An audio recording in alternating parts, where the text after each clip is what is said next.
Next stability lineup entry லெவலில், அதாவது budget ஃப்ரெண்ட்லியாக எனக்கு ஒரு ஸ்டெபிலிட்டி ஷூ வேணும். நான் ஓவர் ப்ரொனேட் பண்ணுறேன், எனக்கு ஆங்கிள் வந்து இன்வர்டில் உள்ளே வந்து பெண்ட் ஆகுது, எனக்கு ஒரு சப்போர்ட் வேணும், இல்லைனா ஆங்கிள் வலிக்குது, நான் நல்லா ஓடினான்னா என்ட்ரி லெவல் லெஸ் தென் 5000க்கு GT 1012 கிடச்சா வாங்கிக்கோங்க. 13 நல்ல ஆஃபரில் போகுது. இதை 1000 வந்து GT 1000 அவங்களோட entry level stability support shoe.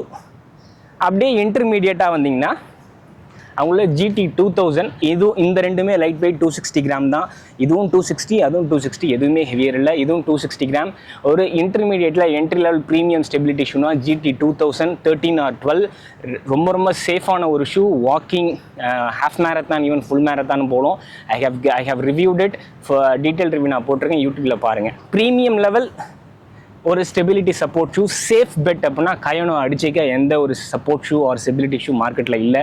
So இதோட வைடர் பிளாட்ஃபார்ம், அவங்க கொடுக்குற இந்த 4D கைடன்ஸ் சிஸ்டம் எனக்கு தெரிஞ்ச one of the safe bet for any heavy runners. இல்லைன்னா உங்களுக்கு சப்போர்ட் ஷூலாம் வேணும், நல்லா ஒரு ப்ரொடெக்ஷன் வேணும் அப்படின்னா கயனோவை அடிச்சிக்க ஆளே இல்லை. அதுலேயே எனக்கு வந்து மேக்ஸ் குஷன் நல்ல ஒரு லைக் வந்து ரொம்ப சாஃப்டாக ப்ரொடெக்ஷனாக, இதில் இருக்கிற ஸ்டெபிலிட்டியில் எனக்கு தேவையில்லை, நான் நியூட்ரல் ரன்னர்லாம். ஆனால் எனக்கு ஐ எம் ஹெவியர், எனக்கு கொஞ்சம் நல்லா பயங்கர மேக்ஸ் குஷன் வேணும்னா நிம்பஸ் 25, 26, 27, இது 27 நிம்பஸை அடிச்சிக்க மேக்ஸ் குஷனில், ப்ரொடெக்ஷன் அண்ட் கம்ஃபர்ட்டில் அடிச்சிக்க வேறு எந்த ஷூவும் இல்லை.